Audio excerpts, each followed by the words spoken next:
Hello दोस्तों, नमस्कार। आपका बहुत बहुत स्वागत है आपके YouTube channel maths by Mohit Kumar में। मैथ्स बाय मोहित कुमार में आपका बहुत बहुत स्वागत है।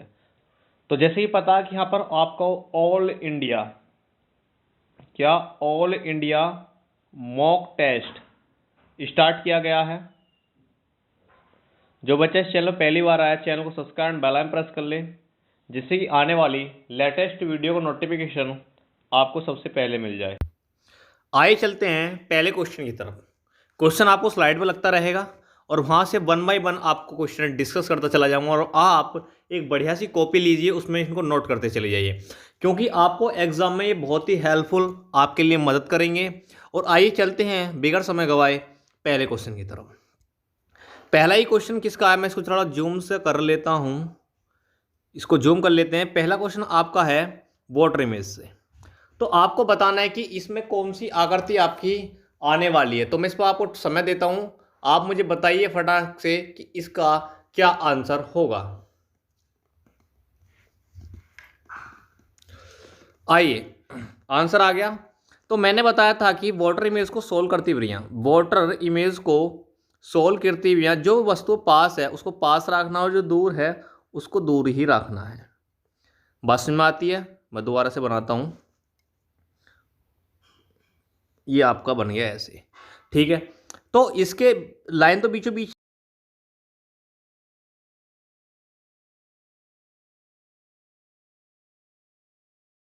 राइट चेंज होता है। अब एक बात बताइए, ये तो इससे दूर है, ये क्या बच्चे इससे तो दूर जा रहे हैं। देखो ये मिरर से क्या है, ये दूर है, तो बच्चे इन्हें भी आप क्या मिरर से क्या बनाओगे, दूर बनाओगे। तो ये जो आने वाली फिगर है कुछ ऐसी बनेगी, ऐसे करके आएगी यहाँ पर। और ये कैसे बनेगा, ये बनेगा, देखो ये भी मिरर से दूर है तो ये भी ऐसे बनेगा, ठीक है, ऐसी बनेगी। अब आइए, अब ये एरो जो है मिरर से दूर जा रहा, देखो ये वाला एरो मिरर से दूर जा रहा, तो बच्चे आपको क्या मिरर से दूर ही ले जाना है। कहाँ है ले जाना है, दूर ही ले जाना है। लेकिन ये जो है ये मिरर की तरफ को मुंह करके है, तो आप इसको मिरर की तरफ मुंह करके बना दीजिए। तो आप इसमें मैच कर लीजिए आपकी कौन सी फिगर होगी। ये तो होने वाली है नहीं, ये भी नहीं है, ये भी नहीं है। आपका एक ही ऑप्शन बचता है कि इसका क्या आंसर होगा बच्चे, वो ए आंसर होगा। क्या आंसर होगा इसका? ए। पहला क्वेश्चन आपको समझ में आया या नहीं आया? क्योंकि आपको वाटर इमेज को क्या है, वाटर इमेज को जब आप सॉल्व करते हैं तो बच्चे इसमें आपके क्या लेफ्ट और राइट चेंज होते हैं। क्या चेंज होते हैं? लेफ्ट और राइट चेंज होते हैं। और इसमें क्या आपका टॉप और बॉटम चेंज नहीं होता। टॉप और बॉटम क्या नहीं होता, चेंज नहीं होते। मेरे शब्दों को बहुत ध्यान से सुना करें, क्योंकि आपके छोटे छोटे ये शब्द ही आपको एग्जाम को क्रैक करने में बहुत ही मदद करते हैं। आइए चलते हैं अपने अगले क्वेश्चन की तरफ। आइए, ये भी एक वाटर इमेज से ही क्वेश्चन है। आइए, ये है, तो आपको चलते हैं इसमें क्या होगा।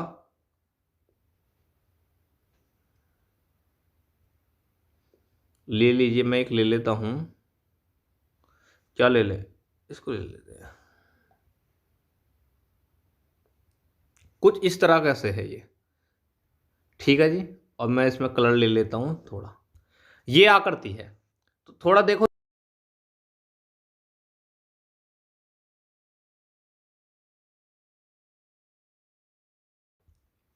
अब मिरर है, तो मिरर के पास क्या बच्चे, गुणा है। मिरर के पास क्या गुणा है, तो आप पहले इसको 4 भागों में क्या डिवाइड कर लो, ठीक है। ये फिगर थोड़ी सी ऊपर आएगी, हो गया है। तो देखो मिरर के पास क्या बच्चे, गुणा है, तो आपको बच्चे इस खाने में भी गुणा आएगी, ठीक है। तो अब इसमें क्या है, इस मिरर के पास क्या, इस मिरर के पास प्लस है, तो इसमें बच्चे भी प्लस आएगा। आएगा या नहीं आएगा? और देखो मिरर से दूर है भाग, मिरर से दूर क्या है, भाग, तो यहाँ पर भाग आएगा और यहाँ पर क्या आएगा, घटाना सॉरी, और यहाँ पर क्या आएगा, भाग। तो आप ऐसी फिगर देख लीजिए कौन सी बननी है। ये तो बच्चे हो ही नहीं सकती, इम्पॉसिबल। ये भी नहीं हो सकती, इम्पॉसिबल। ये भी नहीं हो सकती, इम्पॉसिबल। तो कौन सी फिगर होगी आपकी, डी फिगर होगी। बात समझ में आती है या नहीं आती? ये क्वेश्चन आपको समझ में आया या नहीं आया? तो आपको यहाँ पर देखो सीएचएसएल का एग्जाम बहुत ही नज़दीक है, तो उसमें आपको 25 क्वेश्चन रीजनिंग के आएंगे। और मैं आपसे बता रहा हूँ कि आप एक बार इस मॉक टेस्ट को सोल्व कर लीजिए, आपका जो ऑटोमेटिक लेवल है वो अपग्रेड हो जाएगा। आइए चलते हैं अपने नेक्स्ट क्वेश्चन की तरफ। ये वेरी इंपॉर्टेंट क्वेश्चन है। आइए, ये वेरी इंपॉर्टेंट क्वेश्चन है और मैं इस पर आपको टाइम दूंगा कि आपको ये सोल्व करना है कि सोल्व होकर इसका आंसर कितना आएगा। क्या है, पढ़ता हूं मैं क्वेश्चन। क्वेश्चन पढ़ते हैं पहले। एक विवेक है, विवेक जो है, क्या विवेक है, जमीन पर बैठे 15 सेकंड लेता है और जमीन पर उठने में 11 सेकंड लेता है। तो कह रहे हैं कि 93 सेकंड में वो कितनी बार उठा होगा। 93 सेकंड में वो कितनी बार उठा होगा भाई। अब मुझे एक बात बताइए आप कि उठने में बच्चे उसको 15 सेकंड लगते हैं और बैठने में उसको 11 सेकंड लगते हैं, ठीक है। तो टोटल टाइम लगा कितना बच्चे, आप बोलो सर 26 टाइम लगा, 26 सेकंड लगे। क्या 26 सेकंड लगे?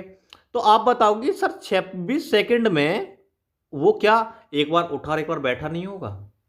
अरे ये तो बात क्लियर है कि वो क्या है, 26 सेकंड में एक बार तो उठा होगा और एक बार क्या होगा, बैठा होगा, ठीक है। और मुझे 93 की बात करनी है बच्चे। क्या 93 की बात करनी है?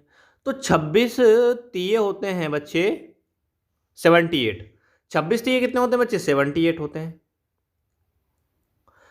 तो मुझे आप एक बात बताइए, मुझे कोई एक ऐसी वैल्यू डिफाइन करनी है 26 का, मुझे एक ऐसा मल्टीपल ढूंढना है जो 93 से तो कम हो, 93 से क्या हो, कम हो। तो मैंने ऐसा मल्टीपल ढूंढा बच्चे, वो आपका क्या है, 78 है, ठीक है जी। क्या मल्टीपल हुआ है वो, 78 है, ठीक है। 78 मल्टीपल है वो आपका। जब वो 78 मल्टीपल है तो मुझे पास तो अभी बचा हुआ है, यानी 15 सेकंड और बची हुई है, यानी 78 सेकंड में वो 3 बार बैठेगा 3 बार उठेगा। अरे यही तो लॉजिक हुआ कि 78 सेकंड में वो 3 बार उठेगा और 3 बार बैठेगा। Clear my point? तो क्या है, वो 3 बार तो उठेगा और 3 बार बैठेगा, लेकिन अभी भी 15 सेकंड बची हुई हैं। क्या 15 सेकंड क्या बच्चे आपकी बची हुई हैं? 15 सेकंड क्या आपकी बची हुई है, 15 सेकंड बची हुई है। क्या 15 सेकंड में क्या वो एक बार और नहीं बैठेगा, एक बार और नहीं उठेगा? क्योंकि 15 सेकंड में क्या एक बार उठता है। तो बच्चे टोटल कितना टाइम लगेगा, आप बोलो सर 4 सेकंड लगेगा। 4 सेकंड नहीं, सॉरी, वो 4 टाइम्स क्या है, उठेगा और 3 टाइम्स क्या है, बैठेगा। बात समझ में आई या नहीं? मैं इस सवाल को दोबारा से लेता हूं आपको, आइए आइए, घबराइए मत। अब कह रहा है कि एक विवेक है, जमीन से उठने में 15 सेकंड लेता है और जमीन पर बैठने में 11 सेकंड लेता है, ठीक है जी। और 93 सेकंड में वह कितनी बार उठा होगा। मुझे एक बात बताइए, क्या कि वो उठने में बच्चे वो 15 सेकंड ले रहा, ठीक है, और बैठने में 11 सेकंड ले रहा, ठीक है। लेकिन दोनों को मैं अगर कैलकुलेट करता हूं तो 26 सेकंड आता है। तो 26 सेकंड का मतलब क्या हुआ, एक बार वो उठा और एक बार बैठा, एक बार उठा और एक बार बैठा, यही तो मतलब हुआ। तो मुझे 93 सेकंड की बात करनी है, किसकी बात करनी है, 93 सेकंड। तो मुझे 26 का एक ऐसा मल्टीपल ढूंढना है जो कि 93 से तो कम हो लेकिन ज्यादा नहीं हो। तो मुझे एक ऐसा मल्टीपल मिला 78। क्या मिला, 78। तो 78 का मतलब है कि वो 78 में क्या है, वो 3 बार तो उठा और 3 बार बैठा, यही तो मतलब है। इस 78 का क्या मतलब है, कोई बताएगा मुझे? इस 78 का मतलब है बच्चे वो क्या,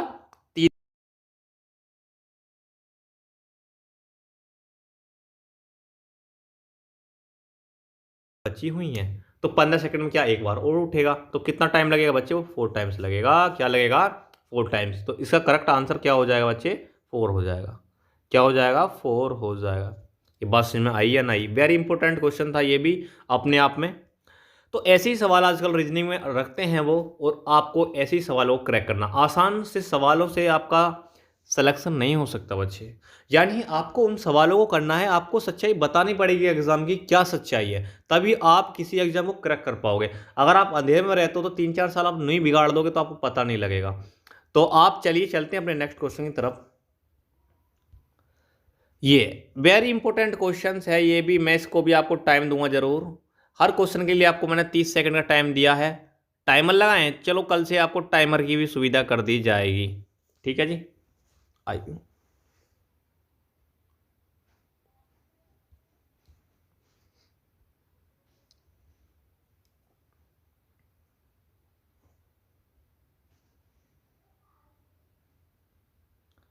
आइए भाई, आइए आइए। अब कह रहा है कि विमान, पायलट, आकाश। तो इन तीनों का यूज करके इनमें से कौन सा डायग्राम ठीक होगा ये। अब एक बात बताइए बच्चे, ये है आपकी पृथ्वी। पृथ्वी में क्या आकाश, तो आकाश में क्या उड़ेगा, विमान। और विमान में कौन होगा बच्चे, पायलट। अरे यही तो होगा। तो कौन सा डायग्राम इसका बेस्ट है, सी बेस्ट है। क्या बेस्ट है इसका, सी जो डायग्राम है बच्चे वो बिल्कुल क्या है अपने आप में एकदम क्लियर एंड कट क्या है, बेस्ट है। आइए चलते हैं अपने नेक्स्ट क्वेश्चन की तरफ।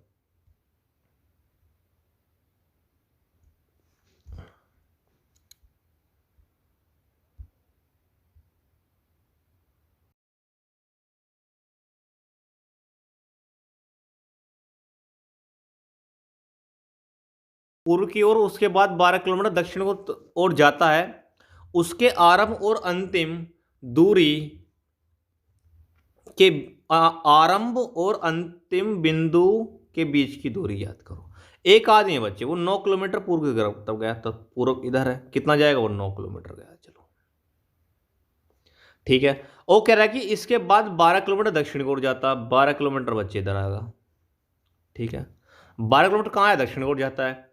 उसके आरंभ और अंतिम बिंदु के बीच की दूरी याद करो, मतलब कि ये दूरी याद करने कह रहा है बच्चे। क्या कह रहे हैं, ये वाली दूरी याद करने के लिए 9 और 12, 9 और 12। तो बच्चे इसको मैं सवाल को सोल्व कराता हूं, पहले आपको देखो किस एंगल से सोल्व करना। एक तो सब पाइथागोरस प्रमेय लगेगी, दूसरी क्या है, आठ बच्चे 3, 4 और 5 एक ट्रिपलेट सुना होगा, सुना है या नहीं मुझे ये बता दीजिए आप बोलो बिल्कुल सुना, आप बोलोगे सर बिल्कुल। आइए, तो आपने इसका नाम जरूर सुना होगा। तो बच्चे देखो इसने एक संख्या यूज की है इसमें 9, क्या यूज की है, 9, और एक यूज की है 12। ठीक है, तो देखो इसे कितने गुना है इसका, आप बोलो सर 3 गुना है। ये से कितने गुना है, देखो 3 गुना है। बच्चे आप इसका भी 3 गुना कर दो, कितना आएगा, 15 आएगा। तो इसका बेस्ट आंसर क्या होगा बच्चे, वो 15 होगा। क्या होगा, इसका 15 आंसर होगा। बात समझ में आई। अगर आप इसको बेसिक से करोगे, ये बात समझ में आ गई या नहीं आ गई, क्योंकि आपको पता है कि 3, 4, 5 क्या होता है, एक ट्रिपलेट होता है। और ये देखो इसका 3, 3 का मल्टीपल है, मल्टीपल है, तो ये भी इसका क्या आंसर होगा, 15 होगा। अगर आप इसे बच्चे बेसिक से करते तो बेसिक से कैसे करोगे, बेसिक से कैसे करोगे, आइए मैं बेसिक से बताता हूं एक बार। तो आपके पास देखो ये है, तो आप इसमें लगाओ पाइथागोरस थ्योरम। बच्चे ये आपका जो क्या है, ये आधार है, ये लंब है, और ये क्या आपका कण है। तो फॉर्मूला क्या होता है, के स्क्वायर बराबर होता है एल स्क्वायर प्लस ए स्क्वायर होता है। और मुझे के की वैल्यू निकालनी है, तो के तो सेम रहेगा या नहीं। और ये कितना है, एल कितना है, 12, 12 बार कितना होता है, 144 होता है। प्लस 9 कितना होता है, 81। और 144 और 81 कितना होता है, 225 होता है बच्चे। कितना होता है, 225 होता है। ये किसकी वैल्यू है, के स्क्वायर की। तो यहाँ से रूट हटेगा तो क्या आएगा, के 225 किसका स्क्वायर होता है, आप बोलो सर किसका होता है, 15 का होता है। तो 15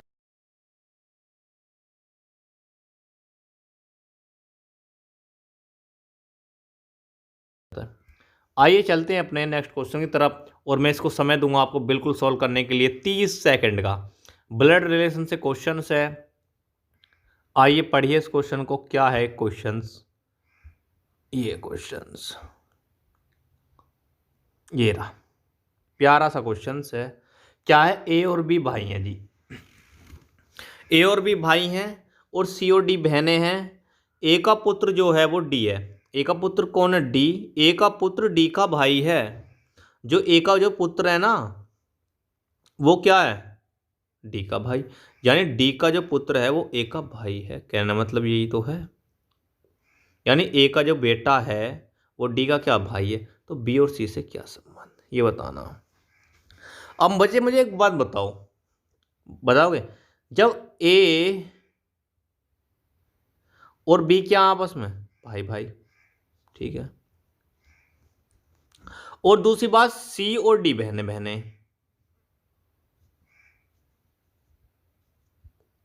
सी ए, सी जब डी बहने बहने हैं, और कह रहा है कि ए का जो पुत्र है ना, इसका जो पुत्र है, इसका इसका जो पुत्र है वो इस सी का क्या है, भाई है।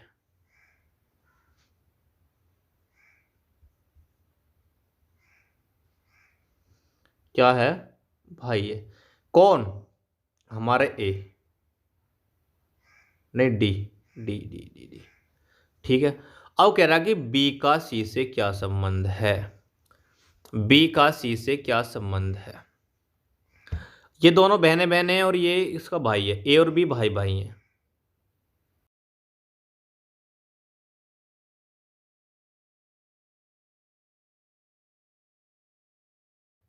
लेकिन इसका भाई है, तो ए की ये डी और सी क्या हैं, पुत्रियां हैं। जो है हमारा ए और जो है, आपने एक बात देखी इसमें, मुझे एक गौर करके बात बताओ, इसमें बहुत ही टेक्निकल बात है वो भी।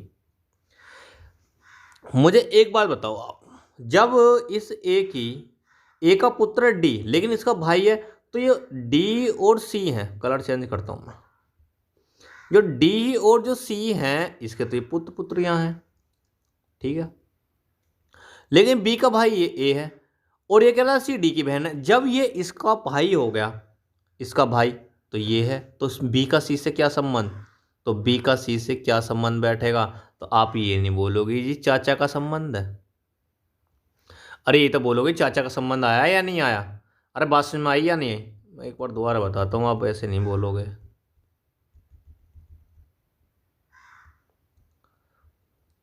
आइए मैं नया ही पेज लेता हूँ, आइए। ये कह रहा है कि ए और जो बी है ना, ये भाई भाई हैं, ठीक है। और कह रहा है कि सी और डी बहने बहने हैं, ठीक है। यहाँ आइए, ठीक है। अब कह रहा है जो ए का जो पुत्र है ना वो डी का भाई है, जो ए का जो पुत्र है यानी इसका जो पुत्र है वो डी का भाई है। और ये दोनों भाई बहन है, ये तीनों ही भाई बहन है, मतलब कि क्या है, ये तीनों क्या है, ये इसकी संतान है और ये इसका भाई है। तो कह रहा है कि बी का सी से क्या संबंध, तो चाचा का संबंध नहीं हो जाएगा। अब जैसे कि ये इसका भाई है, यानी किसी भाई, जैसे कि आप हो, आपके जो बच्चे होंगे आपके भाई को क्या कहेंगे, चाचा ही तो कहेंगे, दैट सिंपल। तो इसका आंसर भी क्या होगा, वो चाचा होगा। चलिए चलते हैं अपने नेक्स्ट क्वेश्चन की तरफ।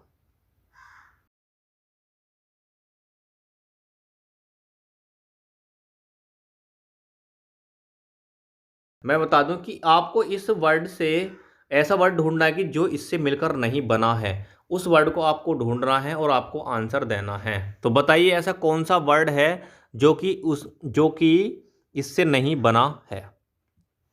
स्टार्ट करें वन बाई वन। अब नेम्स डालिए, तो देखो इसमें एन आया है, इसमें भी एन आया, ठीक है। ए आया है, इसमें ए नहीं आया बच्चे कहीं भी, तो ये तो बनेगा ही नहीं भाई, ये तो बनने वाला है ही नहीं, क्योंकि इसमें कहीं भी ए नहीं है, तो ये क्या हो जाएगा, कट हो जाएगा। आगे चलिए, ई देखो, ई तो इसमें भी ये रहा आई, ठीक है। एम, एम ये रहा और एम ये रहा। आई, ये वाला आई देखो ये रहा। टी ये रहा और एस ये रहा, मतलब कि ये है। आइए एस देखिए, एस देखो ये रहा, ये रहा। कलर चेंज करता हूँ मैं। टी ये रहा, ओ ये रहा, एन ये ये रहा, ई ये रहा, मतलब कि ये भी है। आइए नॉइस देखिए, कलर चेंज करते हैं एक बार। एन ये रहा, ये रहा। ओ ये रहा, आई ये रहा, एस ये रहा, ई ये रहा, मतलब कि ये भी है। तो इनमें कौन सा नहीं है, आप बोलो सर ए नहीं है, तो इसलिए इसका आंसर क्या हो जाएगा, ए ऑप्शन होगा। बात समझ में आती है या नहीं आती, तो इसमें क्या गलत है, यही तो इसमें ये बताना था कि कौन सा ऑप्शन इससे नहीं बन पा रहा, तो ये नहीं बन पा रहा, तो इसका आंसर ये होगा। बात क्लियर समझ में आई। आइए चलते हैं अपने नेक्स्ट क्वेश्चन की तरफ। ये क्वेश्चन आपका घड़ी से है, आइए भाई आइए।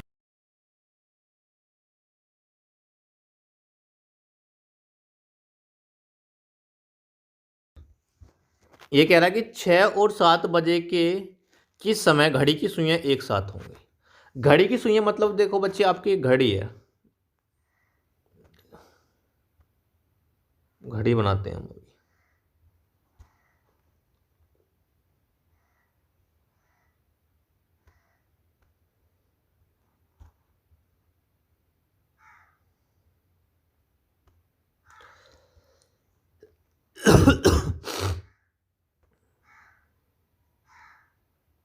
ये घड़ी है, तो यहां से एक सुई होती है। अब एक बात बताइए, दोनों सुइयां अपने साथ कब होंगी? जब बच्चे 0 डिग्री को एंगल बना रही होंगी। क्या 0 डिग्री, क्या 0 डिग्री का कोण बना रही होंगी? तभी तो जो है घड़ी की जो सुइयां हैं वो एक साथ होंगी। तो आपको सिंपल वे में ये बताना था कि 0 डिग्री का कोण इसमें कब बनेगा। आपको सिंपल से ये बताना था कि आपको ये लॉजिक है कि 6 और 7 के बीच, 6 और 7 के बीच किस समय घड़ी की सुइयां एक साथ होंगी। तो आइए, तो हमें क्या निकालना, 0 डिग्री का कोण किस टाइम बनेगा। तो आइए मैं बताता हूं कैसे निकालना है इसको। आइए, 6 और 7 के बीच बताना है। कलर चेंज कर दे भाई। आइए, तो अब एक बात बताइए, वो उस घड़ी में 6 तो बजे ही होंगे, मतलब कितना, 6 तो बजे ही होंगे। ठीक है, तो आपको क्या है इसमें 60/11 से क्या करनी है, मल्टीप्लाई करनी है। 60/11 से क्या मल्टीप्लाई करनी है, और ये आपका आ जाएगा 360/11। तो आप इसको सॉल्व करोगे, सोल्व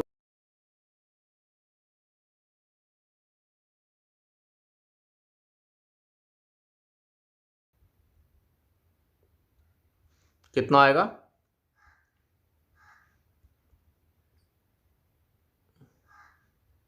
तो 11 की 33 बचेगा बच, 11 की 33, तो 3 बचा, 30 हो, 11×2 = 22, 11 बचा 8/11।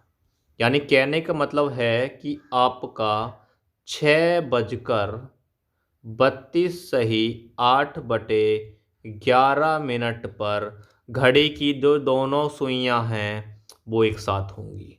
घड़ी की जो सुइयां बच्चे कहाँ पर होंगी, वो एक साथ होंगी। ये बात समझ में आती है या नहीं आती है आपको? तो ये बात समझ में आ गई होगी। आइए चलते हैं अपने नेक्स्ट क्वेश्चन की तरफ। ये आपका कैलेंडर से क्वेश्चन है, वेरी इंपॉर्टेंट क्वेश्चन है ये भी अपने आप में।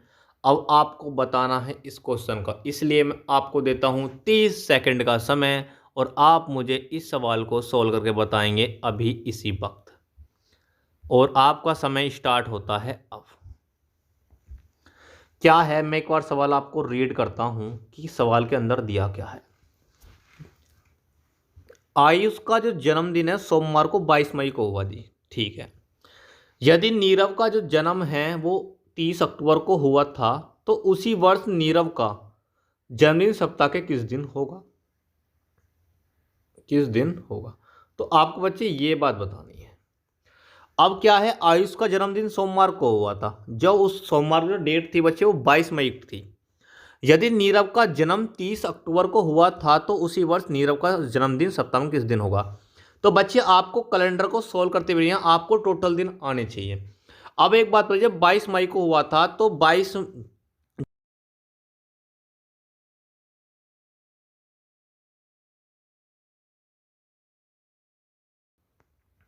अरे 9 दिन मई में बच्चे प्लस टोटल दिन निकालो आप, टोटल दिन, टोटल डेज, टोटल डेज निकालो। ठीक है, तो मई के बाद आता है बच्चे जून। जून जो होती है बच्चे आपको 30 दिन की होती है जून। तो जून के बाद आती है जुलाई। जुलाई कितने की होती है, 31 की। ठीक है, और 31 की होती है। जुलाई बाद आता है अगस्त। अगस्त में कितने का होता है बच्चे, 31 का होता है। ठीक है, अगस्त। अगस्त के बाद आता है सितंबर। सितंबर कितने का होता है, 30 का। और अक्टूबर, फिर उसके बाद कितना आता है, अक्टूबर। और अक्टूबर कितने का, यानी 30 अक्टूबर तक हमें बात लेनी है। तो टोटल डेज बच्चे ये लगे, टोटल डे ये लगे, तो टोटल दिन हुए कितने। आप बोलोगे सर आपने प्यारी प्यारी जुबान से कि सर ये टोटल जो दिन है बच्चे वो 161 हो गए। ठीक है, अब मुझे एक बात बताइए कि मुझे बताना है कि 30 अक्टूबर को जो आने वाला दिन है वो क्या होगा। तो आपको पता है कि सप्ताह में 7 दिन होते हैं, और 7 दिन के बाद जो है हमारा टाइम यानी हमारे डेज वो रिपीट होने लगते हैं। जैसे कि आज सोमवार है, तो सोमवार के 7 दिन बाद क्या आएगा, सोमवार ही आएगा। तो बच्चे आप इसलिए इसको 7 से डिवाइड कर दोगे। ये लाइन समझ में आती है या नहीं आती आपकी? तो जब इसको डिवाइड करोगे तो कंप्लीट कर जाएगा बच्चे, 7×2 = 14, और 7×2 = 7×3 = 21, यानी 23 बार कट गया। यानी आप इससे क्या अंदाजा हुआ, कोई शेषफल नहीं बचा। मतलब कि क्या है, जो आज दिन सोमवार है तो वो भी आपका आपका 30 अक्टूबर को भी क्या बैठेगा, वो सोमवार ही बैठेगा। क्या बैठेगा बच्चे, सोमवार बैठेगा। ये बात समझ में आई या नहीं आई? तो आपको बच्चे क्या है, टोटल दिन निकालने थे। क्या है इसमें आपको, क्या बच्चे, टोटल दिन निकाल लेते और टोटल दिन को आप, आइए ये क्वेश्चन आपको समझ में आ गया होगा। आइए चलते अपने नेक्स्ट क्वेश्चन की तरफ।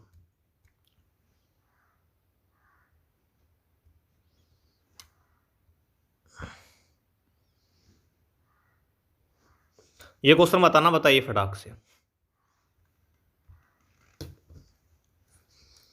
तो आपको देखो 6 AB का यूज 60 आ रहा, कैसे भी करके लाना है। 11 AB इतना आ रहा, 10 AB इतना आ रहा। तो मतलब यहाँ पर क्या, ए और बी का कुछ मतलब है, तो हमें वो मतलब ढूंढना है और हमें इस मतलब को ऐसे ढूंढना है कि 60 आ जाए। तो मतलब क्या होगा, या तो जोड़ होगा, घटाना होगा, गुणा होगी, या भाग होगी। अब मुझे एक बात बताइए, अगर देखो आप सीधी सीधी नजरों से देखो, अगर 6A 7B 3, अगर आपको थोड़ी सी आंखें क्या हैं, जहरीली हैं, क्या है, जहरीली हैं, तो आप क्या देखोगे कि बी और ए, तो आपने देखा कि 7 3 10,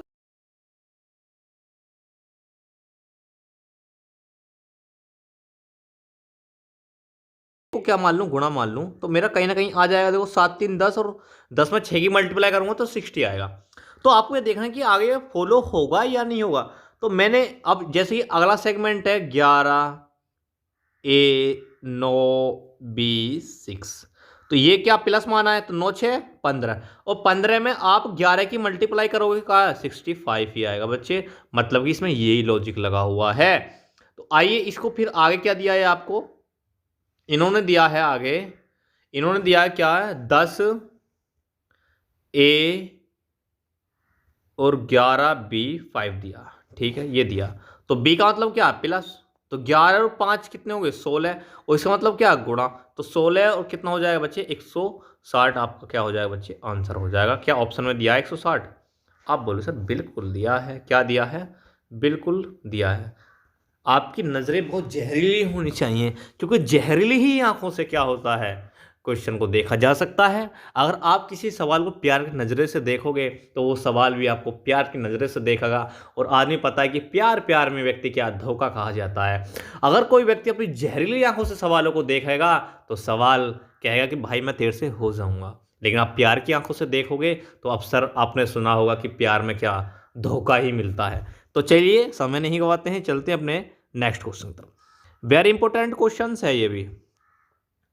आइए अब ये सवाल आया आपके सामने, तो देखो इसे, ये चक्रव्यूह जो है, इस चक्रव्यूह यूज करके कहीं ना कहीं 63 लाना है, कहीं ना कहीं इसमें कुछ लाना है, और कहीं ना कहीं इसमें कुछ लाना है, ऐसे करके इसमें लाना है।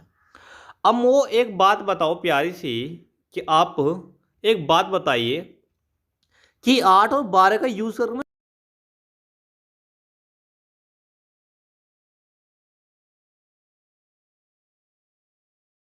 64 का स्क्वायर, मत नहीं 4 का स्क्वायर, 4 का क्यूब की बात की जा रही है।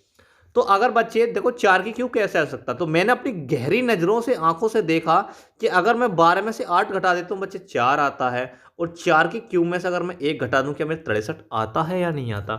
आप बोलोगे सर बिल्कुल आता है। क्या आता है, बिल्कुल आता है। तो यही करना था। अब यहां पर देखो आप, यहां पर 9 में 6 गए, कितना बचेगा, 3,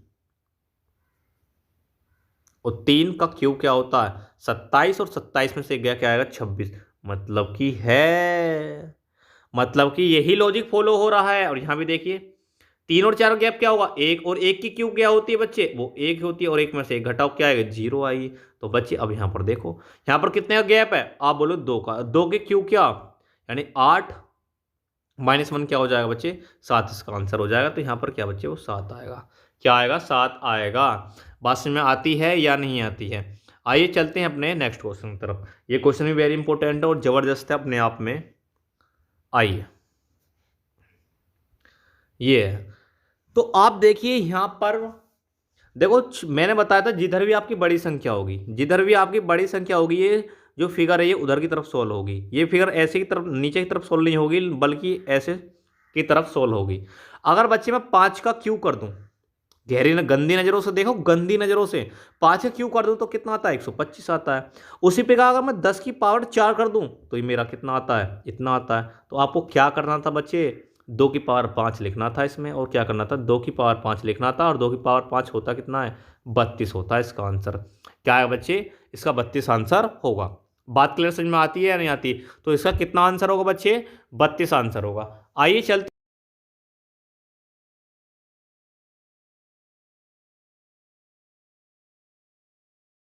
बिल्कुल 30 सेकंड मुझे करके बताइए फटाक से, फिर मैं आपको बताता हूं कि इस सवाल का सॉल्यूशन क्या होगा।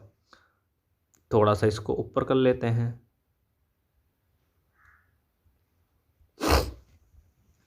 कह रहा कि व्यक्ति की एक पंक्ति में अमन का स्थान ऊपर से 10वां तथा नीचे से 12वां है, तो पंक्ति में कुल कितने व्यक्ति हैं।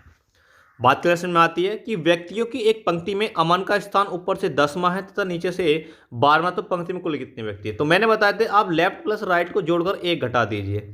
ये बात समझ में आई? तो लेफ्ट राइट कितने, 10 में आप 12 जोड़ोगे, फिर एक कम कर दोगे, कितना आएगा बच्चे, 22 आएगा। 22 में से एक कम करना, कितना आएगा, 21 आंसर होगा। इसका क्या आंसर होगा बच्चे, 21 आंसर होगा। बात समझ में आती है या नहीं आती? तो 21 इसका क्या होगा, आंसर होगा। आइए, ये भी एक जबरदस्त क्वेश्चन है, पढ़िए जरा।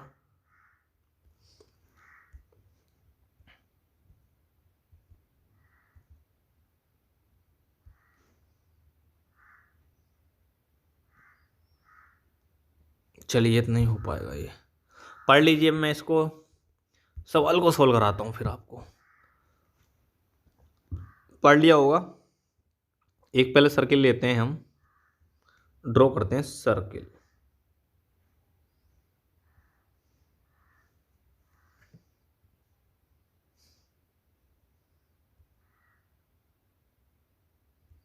ये रहा सर्किल भाई।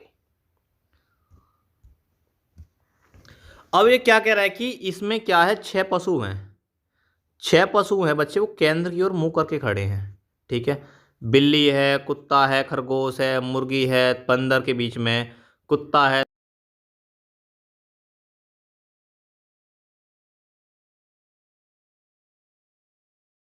हुए, ठीक है। और कह रहा है कि बिल्ली जो है कुत्ता और खरगोश के बीच में है। हमारी जो कैट है वो डॉग और रैबिट के बीच में है। पहली लाइन समझ में आ गई भाई? ये थोड़ा सा ऊपर कर लो इसको। चलिए, अब कह रहा है जो मुर्गी है तोता और बंदर के बीच में है भैया। जो हमारी मुर्गी है प्यारी सी, आइए थोड़ा नीचे, और जो हमारी हैन वो है मंकी, नहीं, पैरट और मंकी के बीच में, ठीक है। और जो है कुत्ता जो है तोता के बाईं ओर है, और कुत्ता तोता के बाईं ओर है, और खरगोश के बाईं ओर कौन है? जो हमारा डॉग है, डॉग यानी जो तोता है ना, पैरट है, इसके जो बाईं ओर बैठा हुआ है वो कुत्ता बैठा हुआ है। इसके जो बाईं ओर बैठा हुआ है, कौन बैठा हुआ है, कुत्ता बैठा हुआ है। तो बच्चे मैंने अगर यहां पर तोता को यहां बैठाता हूं, चलो यहां मैंने बैठा दिया पैरट, और जो इसके बाईं ओर बैठा है वो कौन बैठा हुआ है, आप बोल रहे डॉग बैठा हुआ है, इस लाइन के अकॉर्डिंग, इस लाइन के अकॉर्डिंग, ठीक है। मैं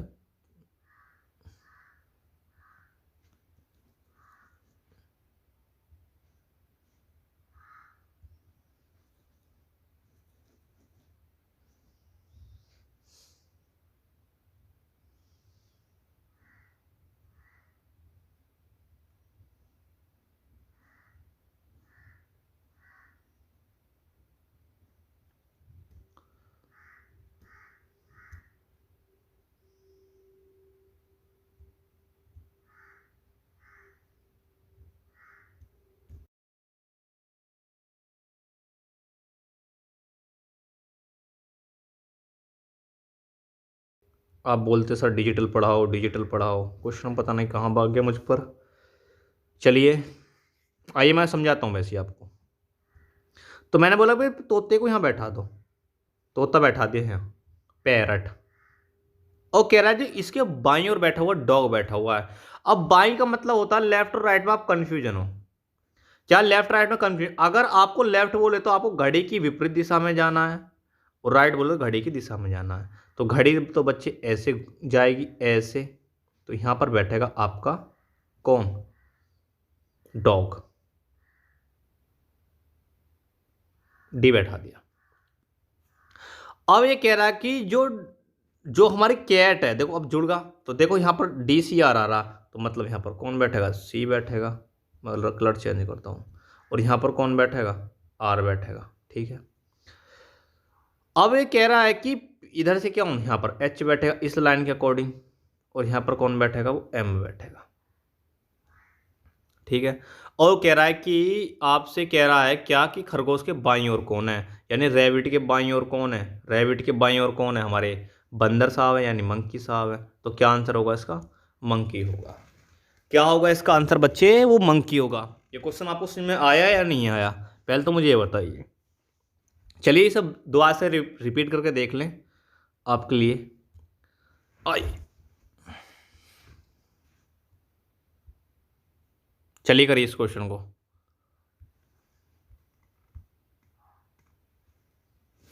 ऐसा क्वेश्चन तो मैंने पीछे मॉक टेस्ट में डिस्कस किया था। आइए मैं कराता हूं इसको। ये कह रहा है कि जेड से लंबा है एक्स, यानी जेड से जो लंबा है,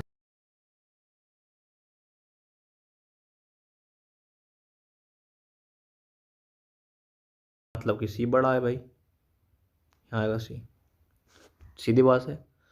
और एफ एक्स से, जो एफ एक्स से लंबा है, यानी एक्स से लंबा कौन है? एफ एक्स से लंबा है बच्चे, वो हमारा एफ है। ठीक है। अब किंतु उस ग्रुप में एक व्यक्ति छोटा है, तथा अनुसार उस ग्रुप में सबसे लंबा कौन है, ये बताना है। अब इसने बोला कि एक्स जेड से लंबा है, भाई लंबा बना दिया, किंतु सी के बराबर लंबा नहीं है। कौन लंबा नहीं है? यानी सी सबसे लंबा है, और यही तो मतलब हुआ कि वो सी से लंबा है। अब कह रहा है कि एफ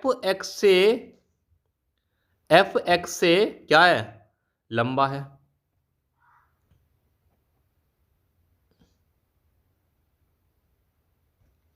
एफ एक्स से लंबा है, हमने एफ एक्स से लंबा बना दिया, एफ एक्स से लंबा बना दिया। तो इसमें बताएं सबसे छोटा कौन है। तो इसमें ये लाइन बनेगी कैसे? इन दोनों समीकरणों का यूज करके देखो, इधर तो जेड आएगा, इधर जेड आएगा, इधर क्या आएगा? एक्स आएगा, और एक्स से लंबा कौन है? एफ है। यहां पर एफ आएगा, फिर क्या आएगा बच्चे? सी आएगा। क्या आएगा आपका? सी आएगा। तो आपको बताना है कि इस ग्रुप में सबसे लंबा कौन? तो भैया सबसे लंबे तो हमारे कौन है भाई साहब हैं? हमारे सी भाई साहब है। तो इसका आंसर क्या होगा बच्चे? वो सी होगा। बात क्लियर समझ में आती है या नहीं आती? आइए चलते हैं अपने नेक्स्ट क्वेश्चन की तरफ। बताइए इसको फटाक से, तो बहुत आसानी क्वेश्चन है, इससे आसान तो पूरी दुनिया के अंदर नहीं है आपका। चलिए देखो, इसमें बताना है, क्रम बताना है कि आपका एक क्रम कैसे होगा। तो बच्चे पहले तो आपका जन्म होगा, आप बोर्न होगे, फिर आपको क्या आएगी?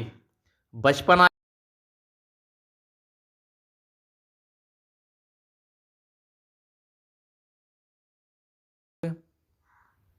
बाल की अवस्था में, फिर वहां से क्या हो जाओगे? किशोर। आप क्या हो जाओगे? जवान हो जाओगे भाई, जवान हो जाओगे। जवान के बाद क्या होगे भैया? बूढ़े भी होगे एक दिन। यानी किशोर के बाद एक अवस्था आती है मतलब प्रौढ़ अवस्था। किशोर से यानी बूढ़े से पहले की व्यवस्था आती है, उससे पहले आप क्या होगे? प्रौढ़। ना तो आप बूढ़े हो ना आप जवान हो। फिर आप क्या हो जाएंगे? आप वृद्ध हो जाओगे, और वृद्ध के बाद क्या हो जाएगी आपके बच्चे? मृत्यु हो जाएगी। क्या हो जाएगी? मृत्यु हो जाएगी।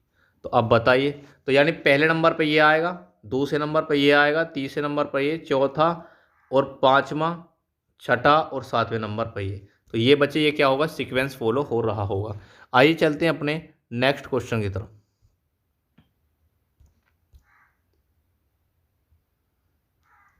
आइए, आपको इस फिगर में बताना है कि इसमें से कौन सा जो अक्षर है, यानी कौन सा जो लेटर है वो सबसे अलग है।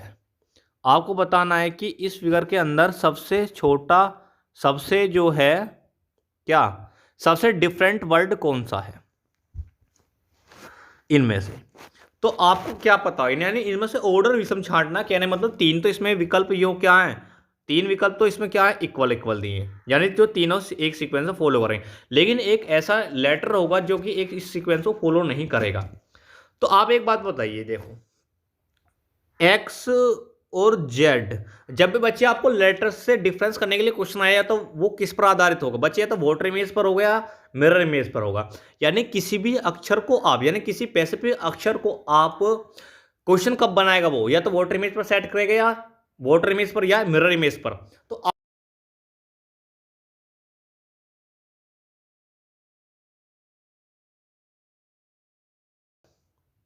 क्या होता है, इक्वल होता है। ठीक है जी, एक्स का एक्स, एच का एच और डी का डी बनेगा। लेकिन आपको पता कि वाई का जो वोटर इमेज है बच्चे वो तुरंत चेंज हो जाएगा, क्योंकि वो ऐसा बन जाएगा। बात समझ में आती है? तो इसलिए इसमें क्या है, इसमें यही ऑप्शन होगा। इसमें क्या सबसे डिफरेंट क्या है बच्चे, वो एक्स ही है। बात समझ में आती है? चलिए चलते हैं अपना। ये क्वेश्चन वेरी इंपॉर्टेंट से भी महा इंपॉर्टेंट है। ये इससे आसान आज तक कोई सवाल नहीं बना, लेकिन अब बच्चे कहते हैं सर हार्ड हार्ड हार्ड, लेकिन हार्ड नहीं है। मैंने ये क्वेश्चन भी ले लिया।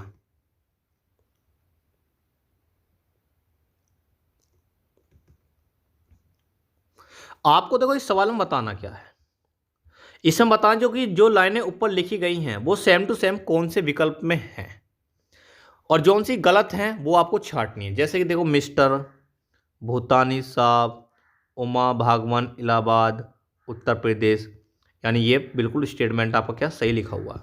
आइए अगले में चलिए, मिस्टर, भूतानी साहब, उमा भागवन, इलाहाबाद, उत्तर प्रदेश, ये भी सही है।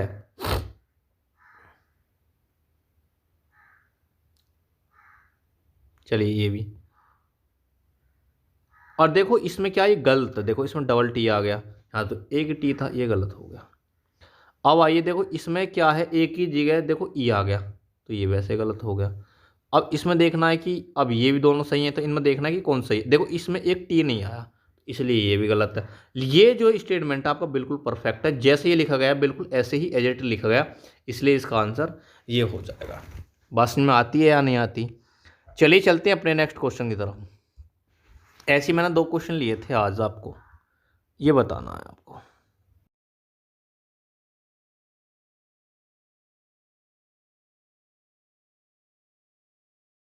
तो मैंने कह रहा था जो ये ऊपर लाइन लिखी गई हैं सेम टू सेम, ये कहाँ पर लिखी गई हैं ये आपको बताना है। देखो आइए करिए, इस सवाल को मैं देता हूँ आपको 30 सेकंड। मैंने बता दिया कि इसमें क्या लॉजिक फॉलो हो रहा होगा। आइए, शास्त्रार कश्यप, मिलाइए। देखो यहाँ पर क्या वाई ए है, देखो यहाँ पर, लेकिन यहाँ पर तो ऐसा है नहीं, ये क्या है, गलत, इसमें कश्यप गलत है। आगे चलिए, देखो सेम इसमें भी जीरेक्स कॉपी, तो ये भी गलत है। इसमें भी क्या जीरेक्स कॉपी, ये भी गलत है।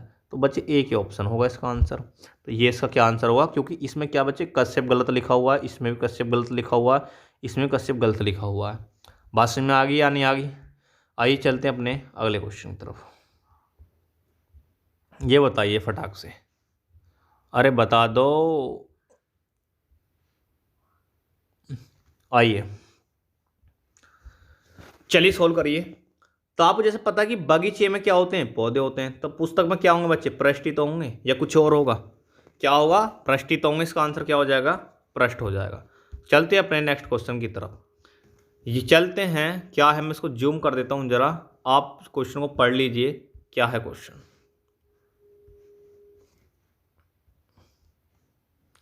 आ जाओ भाई। कह रहा है कि उत्तर के उत्तर दक्षिण, मतलब कि देखो ये होती है आपकी साइड, यहाँ पर उत्तर होता है और यहाँ पर दक्षिण होता है, यहाँ पर क्या होता है पूर्व और यहाँ पर क्या होता है पश्चिम। मतलब इसने क्या है उत्तर को दक्षिण लिखा, तो मतलब इसके अपोजिट बात है। अब कह रहा है कि दक्षिण पूर्व को क्या लिखे, तो दक्षिण पूर्व मतलब क्या आएगा, तो यानी इस वाली लाइन की बात करिए तो यहाँ से क्या बनेगी, दक्षिण पूर्व बनेगी, और यहाँ से जो दूरी बनेगी ये पश्चिम,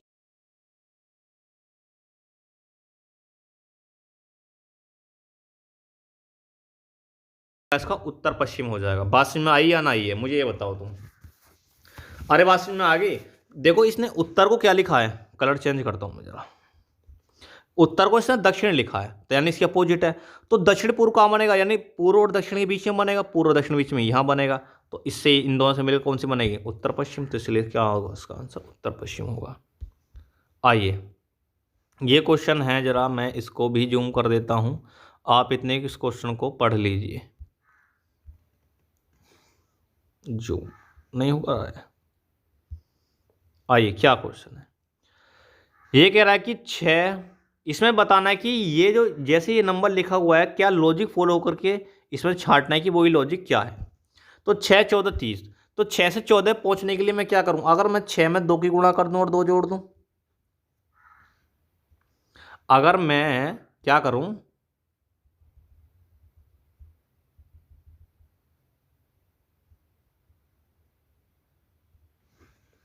अगर आप 6 की 2 में गुणा करके 2 जोड़ दें तो क्या आएगा, 14 आ जाएगा।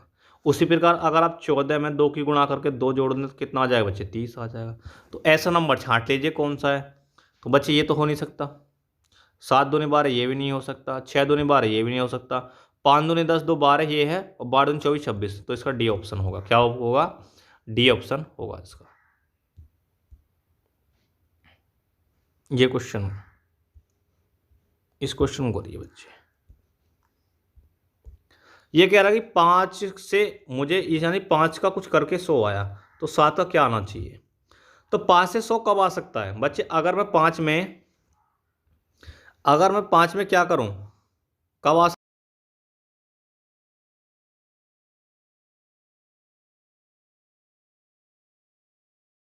5 चौक 20, क्यों 5 के बार कितना होता है 25, और 25 में आप 4 मल्टीप्लाई करो कितना आएगा, 100 आएगा बच्चे। इसी प्रकार यहां कर देख लीजिए, अगर 7 का वर्ग में आप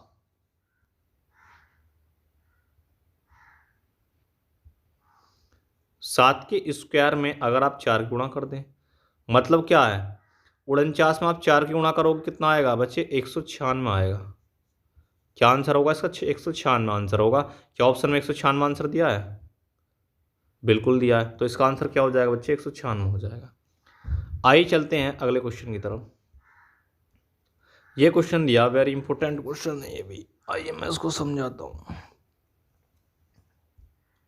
अब एक बात बताइए, बड़े नंबर से सीधा छोटे नंबर ट्रांसफर हुआ तो निश्चित है छोटा नंबर आएगा। तो बड़े नंबर से छोटा नंबर कब आ सकता है, या तो भाग हुआ हो या उसके डिजिटों में गुणा की गई हो। तो देखते हैं भाग, तो भाग से तो आने वाला है नहीं। अगर मैं 4 गुणे 3 गुणे 1 लिख दूं तो 4 3 12, 12 में 1 की करोगे तो 12 ही आएगा। तो आप ऐसे यहाँ पर कर लीजिए, क्या 3 4 गुणे 5, तो 5 चौक 20 और 20 3 कितने होते हैं 60। तो इसका आंसर क्या होगा बच्चे, 60 हुआ। तो बच्चे ये आपको मॉक टेस्ट कैसा समझ में आया, तो मैं आशा करता हूं कि ये मॉक टेस्ट आपको बहुत अच्छा समझ में आया होगा और आपकी तैयारी इंप्रूवमेंट हो रही होगी। तो आप ऐसे ही चैनल को ज़्यादा से ज़्यादा रिकमेंड करते रहें, और मैं आपके लिए डेली मॉक टेस्ट प्रोवाइड करता रहूँगा। और आपको पता है जैसे कि मैथ के साथ रीजनिंग के साथ साथ मैथ और जीएस की क्लास भी चल रही है, तो आप ऐसे ही सपोर्ट बनाए रखें। Thank you watching this video.